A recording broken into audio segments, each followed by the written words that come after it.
Thank you for being here today. As always, we leave all of our meetings understanding our 4 C's, which is the root of our culture and our building. Understanding that we're going to be crazy about our kids, curious about them outside of class and school. We want to be consistent. That wasn't going to come up today. In their lives, and then we want to continue to build this culture of love and respect. Obviously, we all play a role in that going forward. Now, we just spent a lot of time over the last weeks or so caring for everybody else. I'm looking for somebody to stand up right now and thank them for something. I want to thank me. I'm looking for one volunteer. Come on. Somebody who wants to be bold enough to thank themselves. I wonder who that might be. Somebody's done something they want to thank themselves for. Yes. It's called proximity. You're immune to that? I actually was like to warm up and some cold today.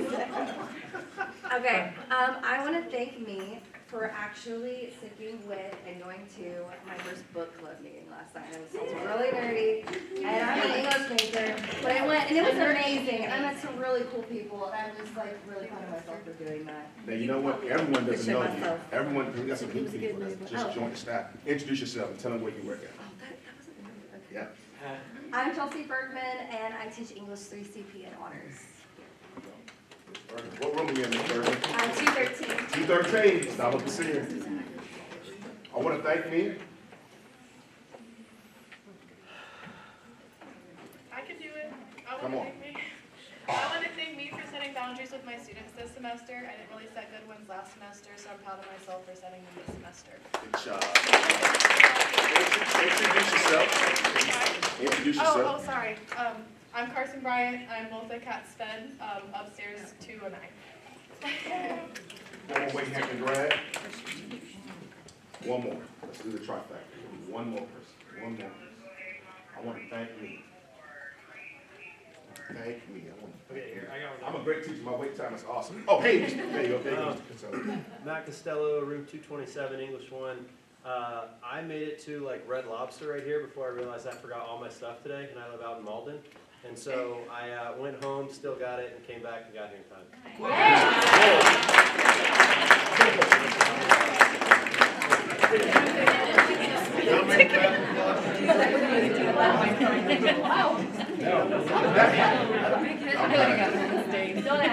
Me too. Who feels confident enough that they can explain this strategy? I know I can do it. I said it 1,000 times, but who feels like they can really talk about that? Miss Kelsey. Jill Kelsey, room 319.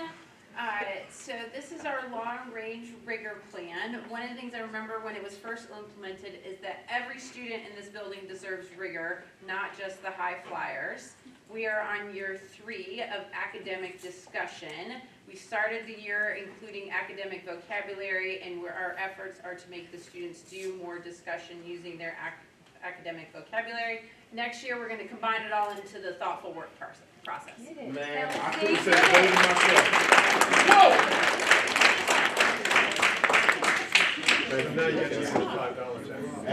Hey, we'll slip that money to you. So I don't have to say no more. Thank you for that long-term vision. It's important to know that we have a vision, that we're very intentional, we're very purposeful about what we're doing. As a matter of fact, what's circled right there with academic discussion, what's behind that is all the things with our professional learning is geared towards that. How do we get kids to talk more? How do we get them to have more academic discussion with academic vocabulary?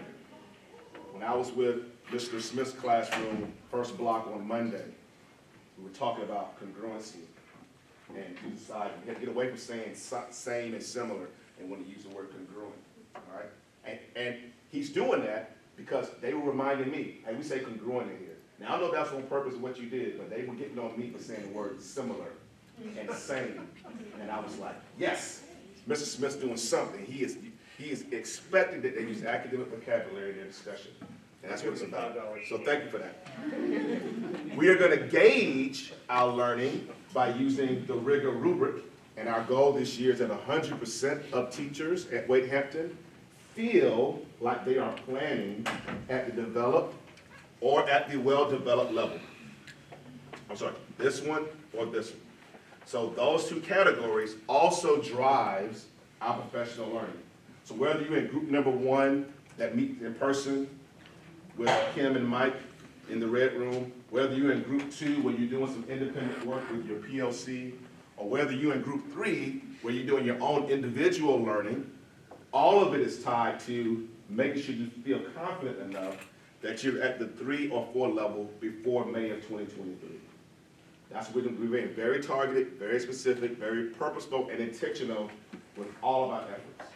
So if you start thinking about, well, what does this professional learning have to do with our goal, keep going back to that. All right? It should always be around academic discussion using academic vocabulary in our classrooms. You rock. Let's start our You Rock Awards today. Let's celebrate a little bit. Who's ready? See one there. You want to go, Miss Sampson? And then while she's doing it, who's going to get the second one? All right, here. Then the next one, is there a third? I think it's a third one. She's got both of them. You got both of them. That's right. All right. This teacher is passionate about the art of teaching. As a first-year teacher, this teacher came to the profession with confidence and innovative ideas. I've had the opportunity to observe this teacher's class multiple times, and I've seen how this teacher is both creative and fun, while also being rigorous and teaching the standards. This teacher is currently teaching a class of 34 freshmen fourth block and has had to adapt to co-teaching to make it work. We are so glad to have you in our department, Amanda Smith.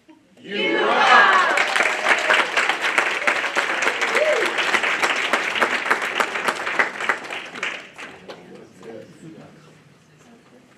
Oh. All right, in German we have a saying, to throw a rock in someone's yard. It's not to destroy property, but to thank someone for a kindness that they have extended to you. If I could, I would throw a lot of rocks today, but I'm limited. The first person is truly my rock. This person is professional, dedicated, and caring. This person sets high standards for himself or herself and expects the same of his or her students. This person is at school before and after school. This person is not only crazy about his or her kids, but also about his or her colleagues. Every day, this person has kind, positive, and supportive words and helps whenever needed.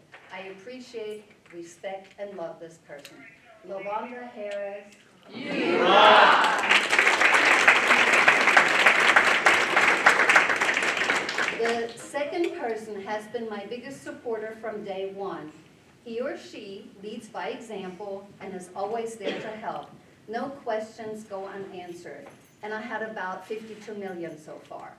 This person is a teacher through and through.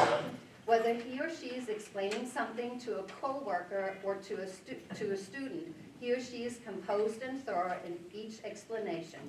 He or she maintains high expectations for his or her students and encourages them to do well in class and always encourages them to do whatever is right.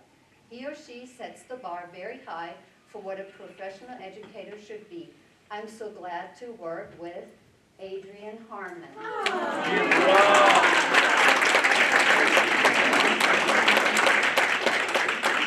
Outstanding, outstanding, beautiful, beautiful, well-deserved honors. Is there someone else that you want to appreciate that may have done something nice for you recently that you want to publicly acknowledge?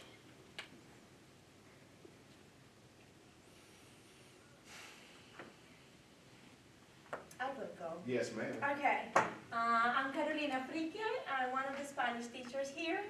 And I do have a fantastic department. The support that you receive from this department is amazing.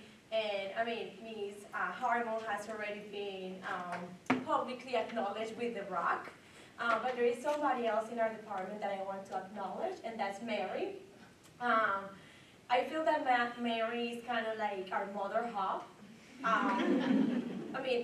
She's kind of like in the middle of the Spanish floor between all our classrooms, and I feel that's kind of like the center point. You know, then we go there for various reasons. Either you need a chocolate, either I'm lost about an announcement that is in the general news, either I missed a due date, or Camila is sick. to always have a word for you. And I think that all of us share that. So, Mary, you also rock. I want to publicly acknowledge Cynthia A.G. Cynthia is one of my instructional partners.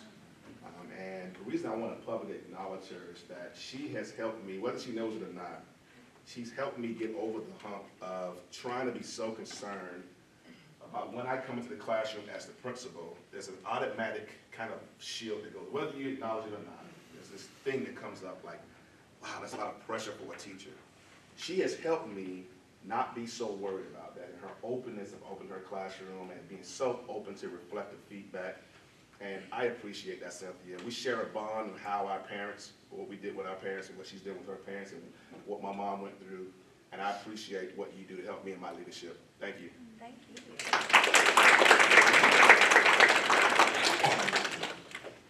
Yes.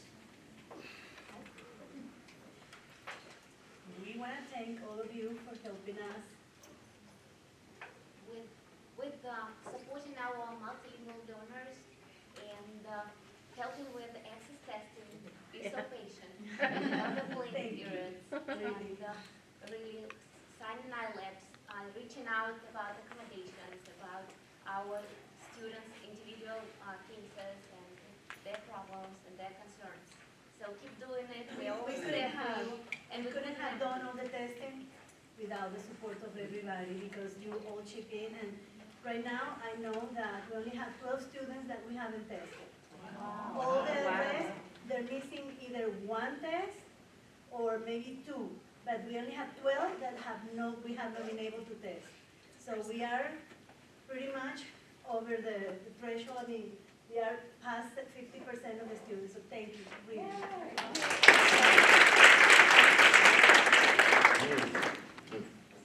Mr. Willie. Officer Owens found two things in just a few moments.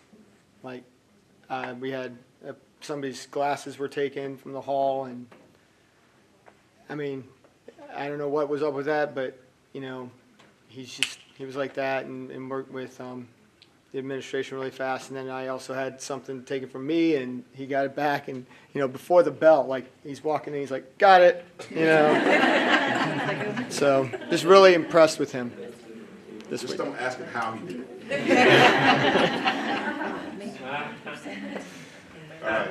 Well, thank you, everyone. If you have not, someone's done something nice for you. If you haven't done so, please make sure you reach out and share with your colleagues and your friends about what they mean to you. Tomorrow is Super Bowl. I'm really excited about this. I'm really excited about this. If this is your first year here at Wake Hampton, we have an annual tradition. The Friday or Thursday before this actual Super Bowl game, our PTSA sponsors lunch for us. It'll be tomorrow. I'm bringing my muffin array pan because I believe in variety, and I'm going to give my attention to a lot of them tomorrow. After I come back from having lunch with the counselors. Yes, I love eating. So please come. Don't worry about bringing lunch tomorrow. They'll have chili and soup and all kind of different styles. They'll be right here in the red room doing third block. So please come down and then take an opportunity to thank our wonderful PTSA. They do a lot of stuff for us.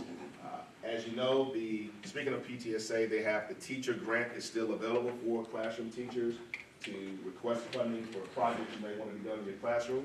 The information is on the general news every week. You can just go in there and apply for the money that you may need. All right. I want to acknowledge Ms. Lisa Sweeney, who's been working with us now. She's our new ISS coordinator. No, Alicia Middleton's not going anywhere. She's still in the building. She's been using other spaces. She's actually going to be doing what she was hired to do. She's going to be one of the instructional aides, pushing into classrooms for teacher coverage, or just if you need small group pull out, whatever, Alicia will help with that. Lisa Sweeney is the real deal. Yes. I don't know if you met her yet. But she is exactly, that's why we hadn't hired that position, because we just want to hire the right person. I'm right across, I said that, I'm right across the hall from her, she scares me. Yeah, she's a real deal. We said, She's very nice. We were like, we could have hired a bunch of people. We said, we got to say this with the right person. And she is the right person. She's not mean, but her words carry a lot of weight. You already know. I had one boy, one of our high flyers came to me and said, "Why'd you hire Miss Sweeney?" I was like, "Yes." Yes. Yes. So she's a wonderful person. I invite you to, I'm sure she had to leave, someplace she had to go to, but she'll be up there. Want to publicly acknowledge Miss Meredith Smith.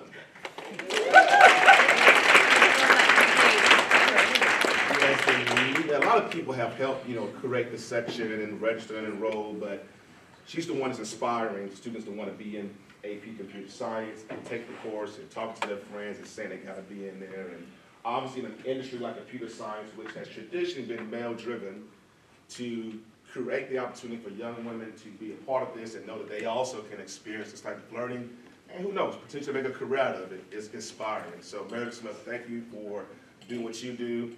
For 3 years in a row, Wade Hampton High School has achieved this award, and it's primarily because of the face behind that award there. So thank you. Thank you. Ms. Merrill, Ms. Husky, have been doing a wonderful job. I came to them a couple months back and said, hey, when I was small, I got in trouble for writing on the wall. Now that I'm in a position of authority, I want to write on walls. So can you think of like a mural that we can, some kind of thing that we can display the culture of our building, and they got to work with their advanced art classes, and it's almost finished there, but we had some, this is the way it began, and it's growing forward. And then we're done with that, guess what I'm gonna do? I'm gonna come back to them and say, hey, I got some more wall space. What else can we do? Like, what else can we do? Let's use the space. So thank you for that, for what you do. Wait, miss. Where'd that second one go? Oh, she's over there.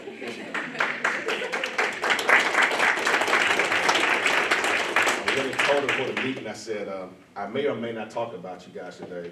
She said, do I have to speak? I said, I don't know. You want? No, I'm not going to do it. I'm not going to do it. Also this week is National School Counselors Week. They're not here now because they've been off doing some professional learning, but they'll be back this week. And if you haven't said a nice word or sense of appreciation, please reach out and do that with our counselors this week. Very, very important that we show appreciation for the hard work that they do. Beyond just being schedulers, do what they do to offer guidance to our students is very important. And then we have a slate of activities this week that you'll see that tomorrow they'll be going to lunch with me, but they have some other things they're doing. The Dream Big conference is this Friday. We have about 75 students or so.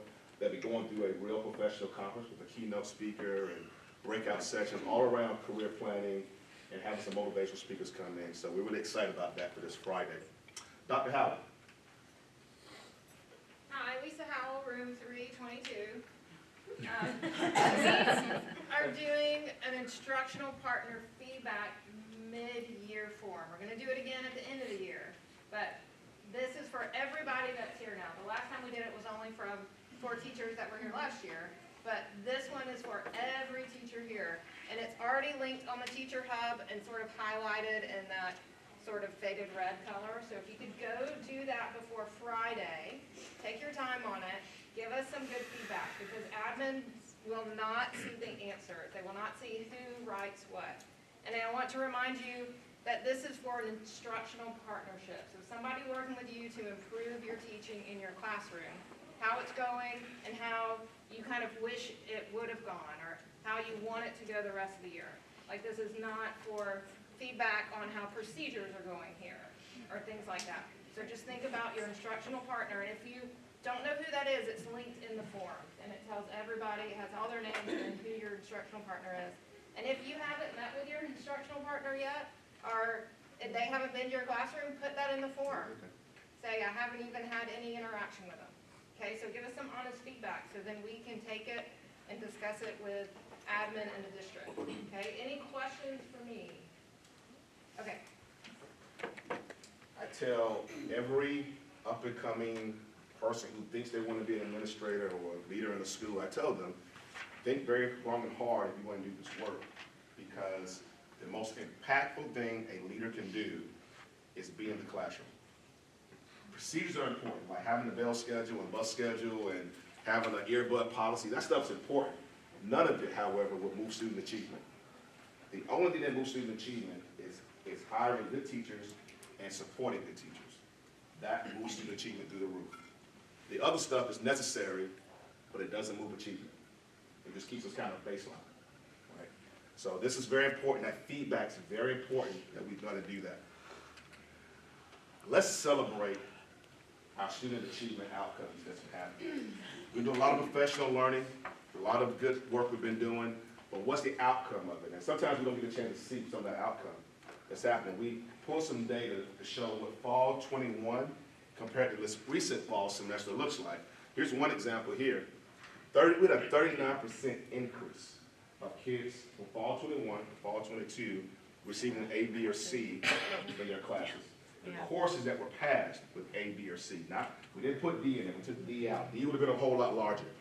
We want to look at A, B, and C, courses that were passed. Look at what happened from fall 21 to fall 22. Now, somebody who's not here in this building might say, oh, well, the teacher just gave them grades. I said, you don't know my teachers that way, man. Nobody's giving kids anything, but they're working harder, and they're achieving, right? They're doing the work, and that should be acknowledged for our kids now. Our U.S. history team, their growth on their ELC, fall of 21 ELC, this year, 74% pass rate compared to what they are. That is tremendous growth.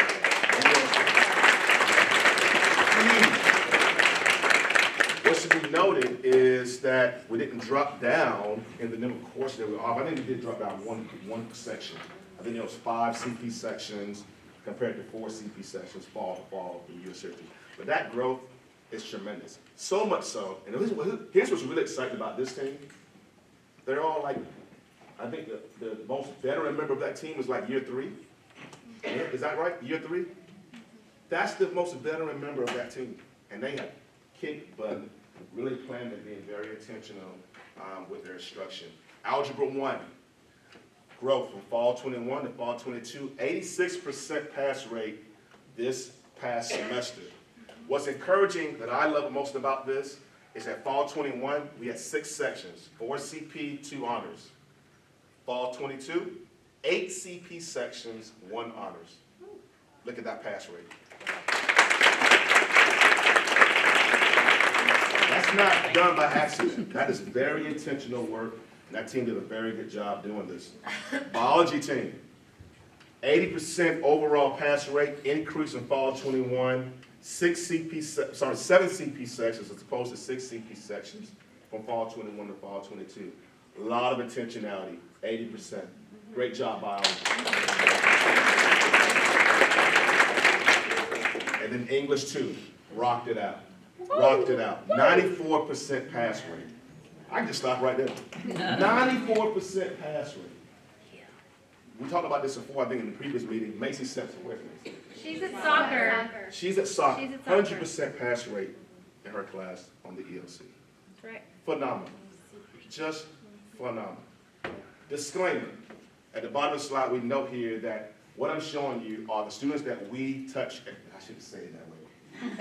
The students who we have impact with every single day is who this represents. What's not in this data that I'm showing you today are any student who took an ELC with us that's virtual or in our ALT program. All right? We're talking about the kids who come into our building every single day. This is who this is reflective of right here. Not the students who in the virtual program aren't significant or shouldn't be reflected up here. They shouldn't have to take the test. Yeah, maybe.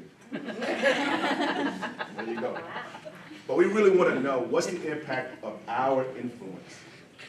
What we say and do with children every day, what is that? And this is what's reflected up here. Overall, the idea is that the work you're putting in to plan intentionally with UDL lessons, the time you're taking to allow yourself to be paid a stipend because you're going to do some planning outside of contract hours, or you're going to bring in a sub so you can use a day to plan intentionally, it's paying off. And if you don't teach an ELC course, I guarantee you, if I pulled your data, it'll be a similar trend. I feel very confident about that. If there's some other standardized metric to gauge how health sciences are doing with coursework, or astronomy, right? It'll be the same similar trend. I feel very confident about that. Very excited about our ML growth. Yes. And I'm going to talk about what this impacts, how this impacts us on the state level in a second. Look at our multilingual students' growth from fall 21 to fall 22 on those ELCs. A lot of intentionality. The thing I love most about this, and y'all just happened to say it just now, is that our ML students aren't just a subgroup of kids who just kind of just exist in some silo in our building. They're in all of our circles and spaces. And they're us. They are our kids. They belong to each of us in here. And the fact that we surround them that way produces this type of results. A lot of intentionality. That doesn't just happen by accident. So kudos to everyone in this room, and special kudos to our ESOL PLC, who's been helping and pushing into PLC groups and sharing best practices and how do we accommodate, how do we level the playing field to give them access. And we're seeing that when you give them access, just level the playing field, they'll take off.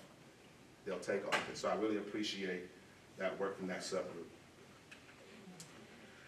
Let's talk about how this is implicated at the state level. Yesterday, the State Department just released or unembargoed what they call the state designations. As you know, or should know, for the past couple of years, we've been receiving federal funds called ATSI funds. Now, you may have seen me send in the writing or emails and I ask you to spend certain types of money. Well, we've been making a lot of progress along that. Oh, it's hard for you to see that. I'll talk about it.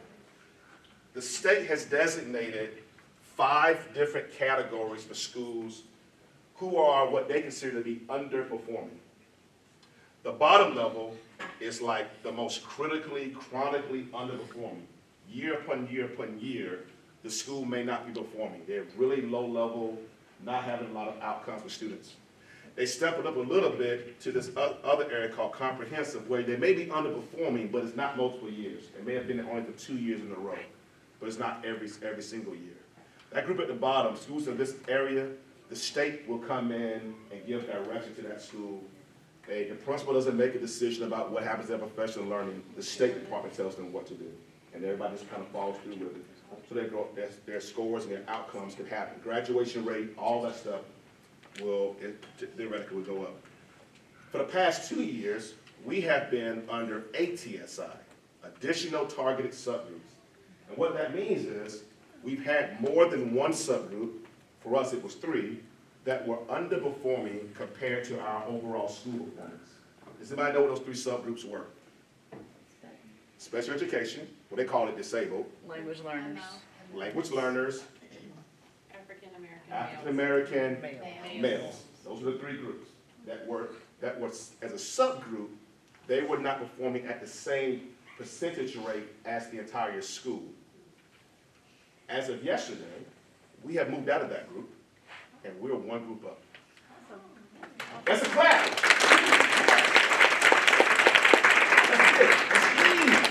That's huge. Now, we had 3 groups. We're down to 1 group. We have 1 group that now is underperforming percentage-wise compared to the entire population. Which group would it be? Special education, right? The good news is not by a lot. We're almost there, Ellen. Don't worry. We're almost there. We're almost there. We know how to get there. I feel very confident about that. All right. Here's a potential, not negative, but thing we need to be aware of. When we were in ATSI, we got a lot of money. It came with funding. They said, here's money, do stuff with it, make kids go. So we did things like the extra stipend for mentoring. We did the bringing in stuff for people to plan throughout the day. Did a lot of stuff, right? Did a lot of extra spending. Some of us are using it right now. Where's my little napkin? Every Sunday at 4 o'clock, I can see that check and come in. Clockwork, right? So we're still doing it right now. When we move up 1 category to this, the key word there is you will get additional resources if it's available. So at some point in the next 2 weeks, there'll be a meeting that I will attend with Jeff McCoy and Dr. Royster, and they'll say, hey, Dr. Grant, congratulations for moving up 1 level. Here's what the State Department gave you to continue those efforts to move out of that last level. Or, there is no money, hey, but make it work. Obviously, I'm not looking for the latter. I'm hoping they'll say, hey, here's still some money, you can continue to do the things, because the things we've done work. But we'll see. I don't know that answer as of today, but we'll see. The good news is that there's a lot of intentionality of that state designation. That's important to know. You need to know that So that when you're at the grocery store, or the dry cleaners, or the beauty salon, and someone says, hey, I saw your school was labeled as a TSI. What's that? He said, oh, that just means we're a targeted school. It means we have one subgroup that's underperforming, but we're working on it. We used to be 3, but we're at 1. We're working on it. That's your language we're using, all right? All right, so as I'm spreading that word, I'm talking to Rotary groups and churches and everybody talking about our school, you can share the same message, right? That's what that means. TSI means targeted supportness and interventions. All right? Questions on that? Up until you get up to no designation. All right? No designation. Question, in Greenville County schools as a whole, and Yep. all the high schools, how do we fare with? Every high school is a designation. Now, I don't know how many are TSI. I don't know that. But every high school in Greenville County is on the list. Every high school has at least one subgroup that's underperforming compared to their entire school performance. All right. Other questions about it? All right. How do you determine whether the subgroup is, like, what metrics do you use, just like whether like pass-fail rate? Yeah, they look at ELC scores, attendance rate, graduation rate, Oh, all that? all those same metrics that the school does. Yeah. That subgroup has to perform at this, not the same number, but the same rate as the entire school. Okay. So like when we have money this summer, for example, to pay teachers, particularly special ed teachers and counselors, maybe anybody else who wants to join, to come in and do scheduling. Intentional hand scheduling, so we can make sure they're in the right sections, the right courses, and the right plan for graduation. And they'll sit here. We got funding for like enough to pay, I think, with 12 people for 3 days, 8 hours a day, something like that. It's a lot of money, like $12,000, right? And so we're gonna do that. We're gonna intentionally roll up our sleeves and we're gonna pay people for their time and we're gonna get that work going. All right, and my point is, it's because of this. I'm gonna link it back to this. That growth we're seeing, moving from this to that, is happening because we're being intentional with our core instruction. We can't intervene our way out of that situation. We've got to make sure we got good tier 1 instruction happening, and then we can do some targeted kind of intervention on the back end. Mr. Bailey, let's talk a little bit about slows. This is just a quick reminder that if you requested to do your slow in the spring, those first 20 slides are due by this Friday. Now, that doesn't mean there are 20 whole slides for you to do. You're only doing those highlighted portions. Most of those slides are instructions. So that's on Google Classroom underneath your administrators, Google Classroom. If you have questions, send me an email and I'll be glad to help. I'm going to repeat what you just said so I can understand it. I'm not doing creating 20 slides. What I'm doing is editing the slides with my information. Thank you. I want to share some student behavior data with you, which is going to go into the last part of today's meeting, because it's important to see what our kids are doing and how what we do as staff impacts that. I know you cannot see all of that data, but you'll have it in the slides that I give to you. This is 21-22's data right here. When you have it, you'll see like it'll give you a breakdown of demographics over here. I think this is by gender and ethnicity. It'll show you how many of that group and the percentage-wise, and then there's a graph of kind of that indication. What you'll also see for that year, for 21-22, is what behaviors were like the top behaviors. Because I know you can't see that, what might you guess might be well, the top behavior is always going to be truancy. None of you control that. That's an attendance office truancy thing.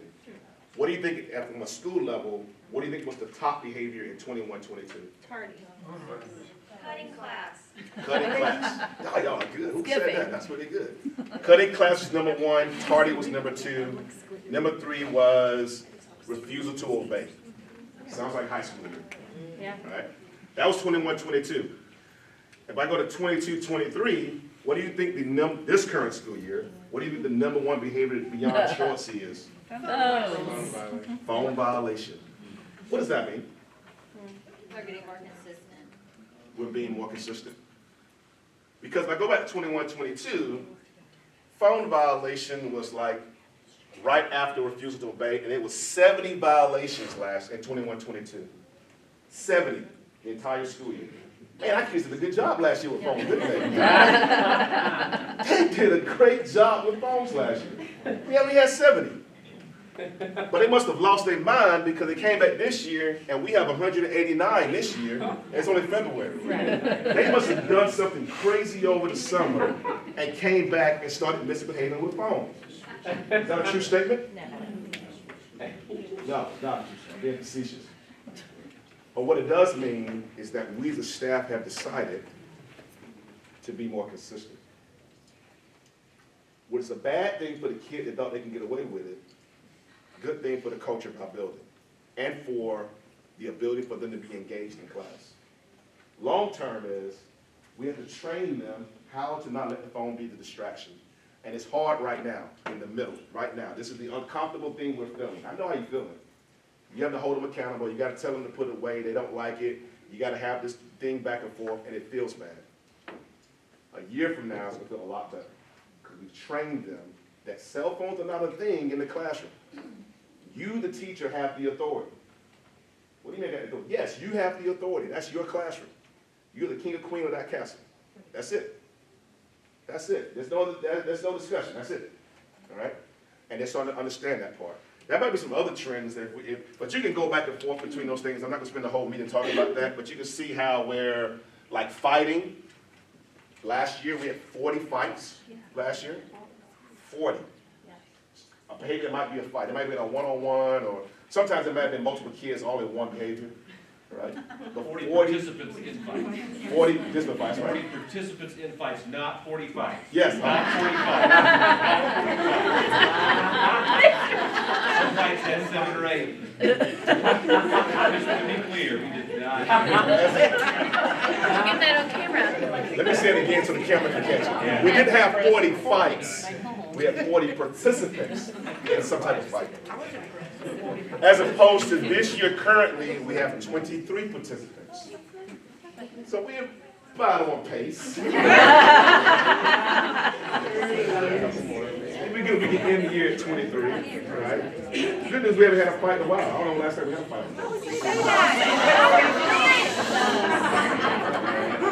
It's over there. It's over there. What is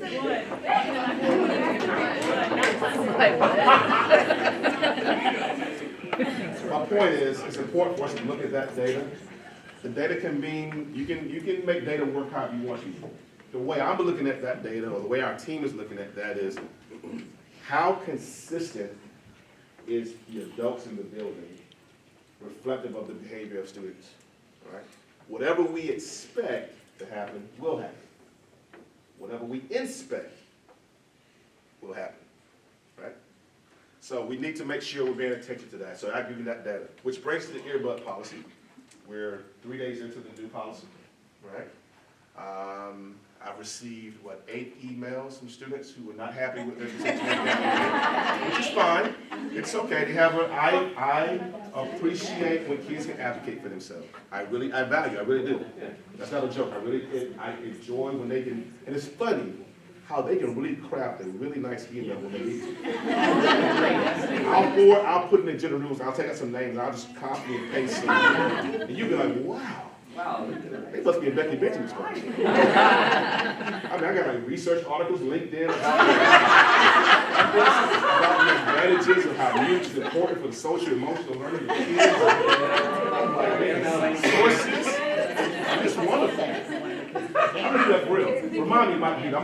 That's one in particular I want to copy and paste. You're gonna love it. You're gonna love it. All right.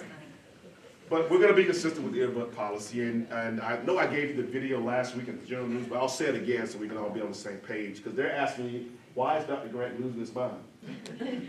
And what it comes down to is pure safety. That's purely what it is. It's not a preference thing or an ego thing. It is purely safety. We've had to deal with, we being administration, have had to deal with so many different conflicts by just people bumping into each other. That's number one. Number two, it's frustrating teachers who have to potentially tell a kid, hey, one earbud, and the kid walks away and puts the second one in, right? It's just not manageable. It's not feasible So when I tell the teenagers in this building who don't understand, because their frontal cortex is not fully developed yet, I get it. They can't rationalize long picture, I get it. We can, right? So I say to them, hey, I understand in your world that you wear one earbud, but we have 1,800 kids in this building who all the adults here have to constantly all day say, hey, one earbud, one earbud, one earbud. And we tried it for 2 years, and it's not working. It's just not working. So we're gonna pivot, we're gonna shift. So kids ask you why, that's the why.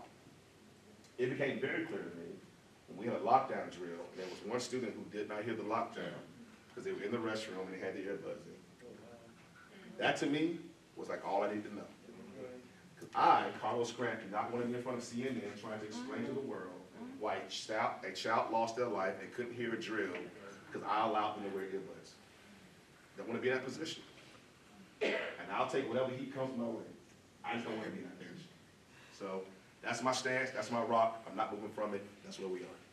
So because of that, we need to make sure we're all being consistent with this policy. And here's how we're going to operate in that world. In the morning, when they come in through these doors over here, they can listen to they can have the earbuds in and stuff. They're in the cafeteria, that's fine. Once they cross that threshold, when they get past Becky Benjamin and Josie Ellaby in the morning, it's off. It's out of the ears. All right? We have people stationed in duty. For example, me and Sandy are standing right there with a secondary wave of like the reminder. And take them out.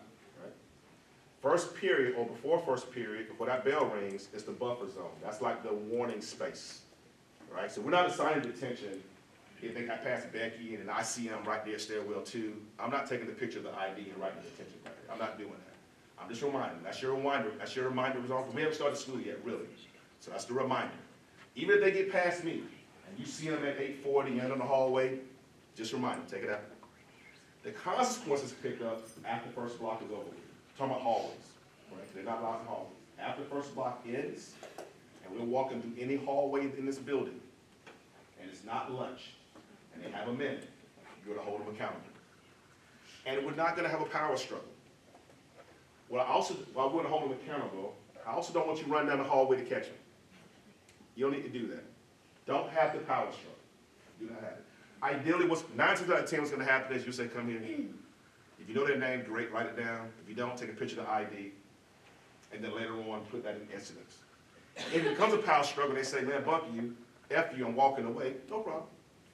You just let me, your Stone, or Mr. Wine, or somebody know, hey, I was on the second floor, room, whatever. And you know what we got up there? Cameras. They can identify every kid in this building. So don't involve yourself in the power struggle, right? Just allow yourself to de-escalate. Don't worry about it. You just let us know who it is. Or let us know where you were. And we'll take care of the rest of the stuff. Now, that scenario is probably going to happen 1 time out of 10. Because my experience, and maybe because I'm the principal, I don't know. But they've been upset with me too, but I just take the ID and say, I'll be in contact with you later. And what that means is I'm just calling you down and get you the attention stuff later on. The consequences for violating this policy, the first consequence is going to be a 1-hour detention. Second is 2-hour detention. Third time is going to be ISS. If it happens multiple times in the day, say Layla Tyler wrote the same kid up, and then later Ms. AG wrote him up, and then Ms. Burton wrote him up 3rd time, we'll see that. And we just escalate the consequence from there. All right? So the only part you play, you don't have to worry about the consequences, you don't have to worry about any of that kind of stuff. You just have to report it. What's going to happen is there's going to be a lot of incidences, and Mike shaking his hand right there, because I said that I did some today too. We're ready to deal with the consequences and the processing it right now. It feels like a lot right now. A week or 2 go by, we're not going to deal with it. It's not going to be a thing anymore. It's going to be just regular process it, wait after high school. All right? So just be prepared for that. Don't allow yourself to get frustrated tomorrow because you have to write 7 referrals for the same behavior. We're just going to deal with it because we're in immediacy of it right now. All right? Ms. Nelson. Heather Nelson, room 320. She's real, man. Biology. And this applies to the school end time at 3:45, because I hate to be the one to bring up that nuanced situation. You know, so a student I taught as a freshman who was a senior on the 3rd floor, as he's leaving after second block, hey, babe, take those out. No, you can't do that. I'm a senior. I'm going home. Oh, but that's and just, yeah. So what I would say, how you deal with the 3:45 time, is school's technically over, right? It's kind of leaving the building. We still want them to take them out because they're still in the hallways. But don't involve yourself in writing a referral for that. It's a referral if they tell you what they told you just now. That kid, whoever that senior is, At 12 o'clock, and, I mean, he's going home, you know. doesn't matter. Take them out, go back in when you go outside, right? That's when you can, that's fine. But they can't not have them in until they leave that building, That's helpful. right? Because you're still in the hallway. End of my day, I'm done. What that kid needs to understand is that even if your day is done technically, you're still in the building. If we do a drill right now, you need to be able to hear the drill. It doesn't absolve you because you got early dismissal, all right? So in that situation, Heather, I would expect you would submit that referral for that kid. If you don't know the name, just tell us where you were, we'll find it, all right? The bigger thing, going back to our 4 C's, we want to continue to build a culture of love and respect, and we want to be consistent. That's a nice balancing act. We can be consistent and be a jackbutt about it, and be mean to kids. We do not want to do that. We don't want to be adversarial and dominate. We don't want to do that. We want to hold them accountable. We can do that. We can hold them accountable without chasing behind them and getting into a power struggle. Just don't involve yourself in the power struggle. All right? Set the expectation. They'll rise up to it. They've been doing it so far. All right? I had a couple students, not many, just a couple, who said, I have an IEP for this, you can't make anything. That is not a thing. So, That is not written in any IEP. I'm just relaying what I've heard. And if you're not sure, And so, and if there are a I'm few- curious as to how we should respond. Yeah. I know that's a one-off. Do we write it up and then they get taken away? Hey, if there are, if they say that it's in my IEP, go ahead and get a picture of the ID and let me know and we'll check. Because there are some, you're correct, there are a few that have it, okay? And I told them, once they usually walk the same route every day, you're gonna get to know who they are, but there are very few, but there are some, because of some sensory issues that are allowed to have that in, and it's usually white noise that they've got going. We're not gonna check what it is, but they are allowed to have them in, it's in the IEP, and that is allowed, so do not fight that battle, but do get who it is, I'll confirm it, and then you will know for the rest of the year, that kid's fine, and it won't happen again. Thank you. Wearing an AirPod right here, one side. No, I don't want them up. Okay. I don't want to see them. Dangling over there. I don't want to see them. I don't want to see them because, once again, I don't know if you listen to them or not. I don't want to see them. Just put it away. It's so much easier Yeah. just to put it in your pocket. We're going to make it as simple as possible. Don't want to see them. All right? My son will be in detention on the 14th from Dr. Grant. It's funny. I didn't know it was your son when I did. That's what I did. But even when I told you it was my son, you did it, and I thank you for it. It's mine too. Take on. Mine is Cameron Gray. Y'all know Cam. You see him? The 3 little posters, the red, yellow, whatever. Yes, green. yes. Thank you for that. That is just for the physical phone, Yes. not the Well, earbuds? it's for any technology, Okay. earbud or phone. Okay, Once so when they're again, in my teacher, room, and if they're like reading a personal novel, I can say, okay, earbuds teacher for 10 is minutes. authority of Okay. that classroom. Okay, You're the king or queen of your class. okay, because I So can hear those, a lot the down. red, the green, and the yellow signs are for your purpose, And for both eyes, for okay, both items. thank you. You might say as a teacher, let me look around, I don't know, who would always be a red room? There's never gonna be a reason. You already made that decision?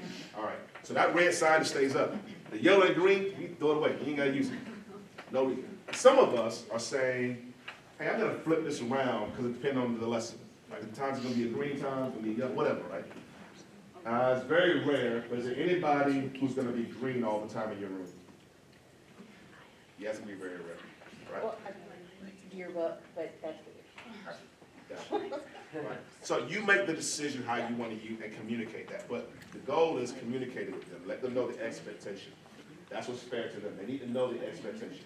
In this space, the number one rule is they're not allowed in the classroom unless I allow it. I being the teacher. Okay. So you just set that expectation, and if every single person in this room does that, literally, the problem will be solved. It's only a problem when one of us or 2 of us say, yeah, I'm just gonna do my own thing. And then the rest of us are left carrying the heat because this person won't be consistent, right? And I just invite you to know that we got your back, We're not gonna let you have to drop. We're gonna defend you every single time, and that you're the authority. All right? Oh, one more one. In a similar vein, IDs That's any policy, yeah. getting passed, and the first thing in the morning, I'm having so many kids still coming to class without IDs. Is there a time at which IDs can be reprinted again, or? Yeah. Stan, you wanna talk about IDs real quick? Yeah, if a kid needs an ID, send them down. Every now and then they'll get through, some will lose it during the course of the day. Some kids take their friends' IDs because they think it's fun. And so if a kid needs it, send them to the attendance office, write them a pass, and there's somebody in there or nearby with a radio, and they can print it all day. The main time of printing is the morning, but they can print it all day. Sometimes we got a new machine that's a little wonky, and so if it's down, they'll give them stickers. But if you see stickers, you should see many stickers, not just like one kid's got a sticker. Because some of them will try to save it and do that. Check the If names I on see it. a kid at 8:30, he should have an ID by 8:45 when he comes to my class. Not necessarily, because the line gets long sometimes, and so sometimes we'll have 8 or 10 kids, and so, and they wait for them to print. It takes a little time, and so that's just kind of the reality of it. And that is an unexcused starting. If they've got to be at school in your class, prepared for the day, and if they're not, they've got to get prepared. Part of that is getting the ID, and they bellyache about it, but that is an unexcused starting. We scan their ID for tardy once we get it to them. Thank you. Sorry, guys. Do they want a tab? Will they want a tab on that? Because I run into sometimes they're like, well, I don't know, $5, so I don't know what. Yeah, we let them charge 2 Okay. IDs, so they can owe us $10, and after that, they can't charge anymore. So, And they have to serve ISS. Okay. that's correct. So, And then I just want to say, like, thank you. I know it's a lot of work, but I'm so glad we're fixing this now and not waiting till because I think if we try to do it in August, it would be like one more drama at the beginning of the year. So I know it's a lot of work for you guys, but thank you so much for I know it's not an easy call in the middle of the year, but I think it really will be It's good. a necessary call. Yeah. And guys, we want to get data from this, so the incident code you need to use is other offenses minor. Other offenses, don't do it as a phone violation, there's an other offenses in there, and it's minor. There is a major, don't think major. If you read, it'll tell you that that's an illegal act. Other offenses minor is the earbud, and we don't use that for anything else, so by you guys using that now, we will know that these are all earbud referrals, okay? And remember, you can attach multiple people onto one referral. So you can just collect these names all day long. Right? One referral at the end of the day, it says earbud in the hall, and then you're just adding participants to that one. And you can put a quick little note beside that one kid in the comments that says, between first and second block, between third and fourth block, or whatever. And so when we see them and we print it, in the big narrative, just put earbud. Don't put any kid's name in the big narrative where it says incident details, because that's what prints on the referral. But we can click it to where it prints just that kid's information, and that'll be on the comment for them. So one referral that has a lot on there is fine. Please do one referral, because my anxiety jumps up really high when I've got 3 pages worth of referrals. So I'm gonna repeat back what you just said just now, that I see the sense has. That's brilliant. The best practice is for multiple kids, really for any behavior that has multiple people involved. Do one referral, one incident, and create the number, and just add participants to it. You don't need to create like 15 different instances. One incident, multiple students in that same one. What I did, what I've been doing this week is, I just take pictures of the IDs, because I don't know all the kids' names. And then when you leave for the day, 5 o'clock or so, I just went and did my one incident and just put all 30 in there. All right? And then Stone made me go back and process all of them. They should train me on how to do it. Thank you very much for that. Usually they do it, I don't do it, so I had to. So in summary, collect names, write one referral at the end of the day. Done. That's it. Okay. And what instant, Other what offenses instant minor. code do we call, use? Other offenses minor. Other offenses minor. Okay. And then. Other offenses minor. Ms. Sampson? Okay, so I just want to clarify.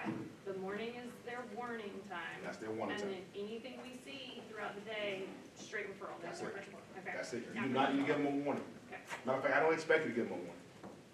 You've already get, if a kid comes in, this happens a lot, some kids don't have a first block, right? They may come in at second block. You know who's giving them their warning? Front office staff. And there's a big sign right on the front door that says, no headphones, past this point. And we did social media posts. And we did newsletters. They know. And we talked all last Believe me, week they about know. it. And, I mean, so, no. No kid can say to me, well, I didn't know, Dr. Greg. I know it's third block, but I didn't know Big Bad Miss Sampson wrote me up. Sorry, kid. Sorry. That's just, here you go. Have a good day. That's what we are. Okay? Can I say something though? I'm a very observant person. Yes, ma'am. And the conversations that I'm watching the kids have in the hallway now that they're not having their music, it just really, Becky, it fills my heart with joy, you know. Becky makes fun of that. They are observant of each other. All right. Tardy data, I want to show you this. Last week I put in the general news the data of how many students received detention as a result of first period tardies. The reason I didn't put second, third, and fourth doesn't mean that no one wrote them up. It's just I don't know how to segregate that data yet. So we're going to try to figure that out. But I at least want you to know that we're getting better with first period tardy consequences. All right? This is how many kids have been tardy first block over the last couple of weeks. All right? We had 256 as of today. All right? Last week was 327, 281 when we first started collecting that data. At some point, I'll look and see how does that look like for second through fourth. The point behind all this is that we need to be consistent on these two policies. Faculty Council had consensus on what the two adult behaviors that we're going to be consistent with and focus on this third quarter. Now, every policy is important, but we're going to be hyper-focused on these two. All right? As a staff, we're going to do that.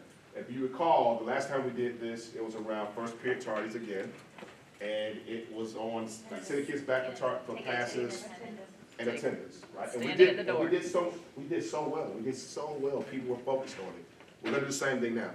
We're going to do the same thing with these two adult behaviors. We're going to, each of us are going to be focused and accountable to the earbud and cell phone policy, and we do the same thing with the tardy policies. Meaning that if a student is late to your class, when they've reached a certain threshold, that you're going to submit a detention for them, and at some point you're going to submit the discipline referral. At what tardy to your class do they get the detention? Number 4. What about the 5th one? Detention. Detention from you, right? You do the detention. You assign the detention. And then number 6, referral to the administrators. I want to highlight a strategy Ms. Borges does.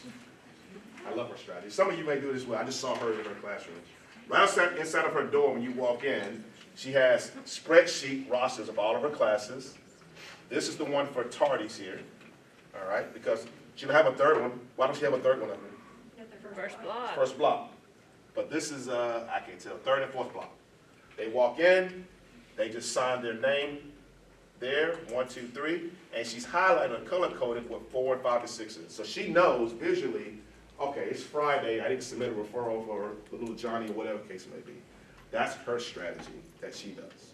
Very low-tech, very easy, very simple, and she's trained the kids when they walk in, they sign it. The reason I know this, because I covered her class one day when she had to leave, and I was at the door, and the kid was late, he just walked in, picked the name up, and started signing. I didn't say anything to him. He just walked in and did it. He already did it. It was perfect. All right? So, great strategy. I just highlight what she's doing to bring folks to what you might want to do. Maybe you want to mirror what she does, right? Or maybe you have your own system of tracking that. But it's a good way of doing that so we can all be consistent with that strategy. I think that's the last slide. Are there any announcements that we have? Yes? Hey everybody, good afternoon. Just wanted to tell everyone thank you so much for all of your help during access testing. Out of 230 students for the first 3 sections, we're only missing 8 students that we have not tested. So thank you so much for your flexibility. I know y'all are in your minds thinking like, oh my God, I wish you would hurry and finish. We are almost finished. Starting next week, we're going to be working on the speaking part of the test. That schedule is going to come out tomorrow. There are going to be a few teachers that we're probably going to ask to assist us. Most of the groups will have 2 to 5 students, nothing more. We'll kind of walk you through everything that needs to be done there. If all goes well with that testing schedule, we are slated to be finished in about 2 weeks. hopefully, fingers crossed. And then if we happen to have any makeups, that'll be it. My goal is by February the 28th to be absolutely finished and getting ready to send that stuff off. So, once again, I know the past week has just been crazy, but thank you all so much for just being so willing and being so flexible during this time. Thank you for the bagel. Other announcements? Pep rally on Friday. Yes. I sent the department chairs the directions for how we're going there and everything, and so if you haven't heard from them yet, hopefully, they will send it out tomorrow, but it just kind of, walks you through, how we're gonna get there. The dress, instead of doing a red out, the kids wanted to do it by colors, we can see who has the most, who dressed up the most, so it's by their ID colors. And y'all can go whichever way y'all want to. If you want to dress like the grade you teach or a combination, it's fine. And we're doing it right after the second block on that activity schedule, and the afternoon will be normal. Other announcements? If you are using online textbooks, you cannot get through the backpack. I found out today they've changed, and it's now you go through something called ClassLink. If you email me tomorrow, I will email you the link so you can go in and do that. Because if you see, some people said their backpack has stopped working. If people have been coming up to me and said they can't get in, that's the reason why. Who wants to be the last person to ask something on the, before the meeting ends? Can we go? All right. Thank you very much, everyone. Have a great rest of your day. Thanks, Smee. Communications.